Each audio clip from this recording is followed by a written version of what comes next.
Arestado ang isang construction worker na nilooban ng bahay ng isang NBI agent sa Antipolo, Rizal. Aminado sa pagnanakaw ang suspect na target daw makuha ang baril ng biktima.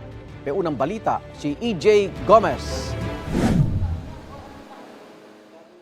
Sa selda ang bagsak ng 28 anyos na lalaking ito na nag-akyat bahay umano sa Antipolo City. Sa investigasyon ng pulisya, tinarget ng suspect na isang construction worker ang bahay na kalapit lang ng kanyang pinagtatrabahuhan sa isang subdivision sa barangay San Roque. Nakisuyo raw ang 60 anyos na biktima sa suspect na magpaihaw ng pagkain para sa kanyang kaarawan.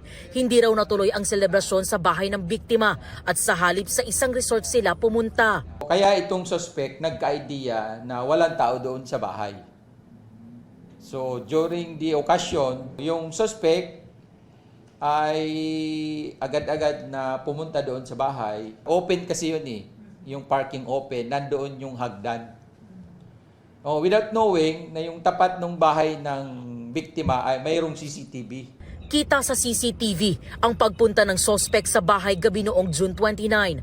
Ayon sa pulisya, ginamit ng lalaki ang hagdan para makaakyat at sa bintana dumaan para makapasok sa bahay. Atin po palang biktima ay isang NBI agent. Nung pag-uwi nila, nakita nila na bukas na nga yung yung kanilang bintana, nandoon pa yung hagdan. Sa follow-up operation, itinuro ang suspect na mga kasamahan niyang trabahador sa kalapit na construction site. In-identify ng dalawa nilang kasamahan na yung nasa CCTV, yung kasamahan nila na itong suspect na ito. Ikaw yan sabi niya Pero hindi pa rin siya umaamin. So ang ginawa ng ating mga investigador ay pinuntahan nila yung tinitirahang bahay, na tinutulugang bahay doon sa construction site. At doon nga nakita yung mga item na ninakaw.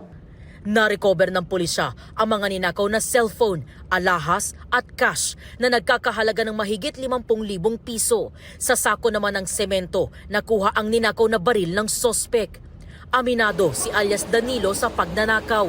Gusto raw niyang magkaroon ng baril para maipaghiganti umano ang kapatid niyang nasawi nito lang Abril dahil sa pamamaril. Porteriya ko lang po talaga yung baril. Bakit sir? Saan gagamitin ang baril? Gusto ko lang makabawi sa kapatid ko. Hindi ko naman alam na ganito dadanasin. Dinaril po kasi kapatid ko. Sasampahan ng reklamong robbery ang suspect na nakapiit sa custodial facility ng Antipolo Component City Police Station. Itong unang balita. EJ Gomez para sa GMA Integrated News. Igan, mauna ka sa mga balita, mag-subscribe na sa GMA Integrated News sa YouTube para sa iba't ibang ulat sa ating bansa.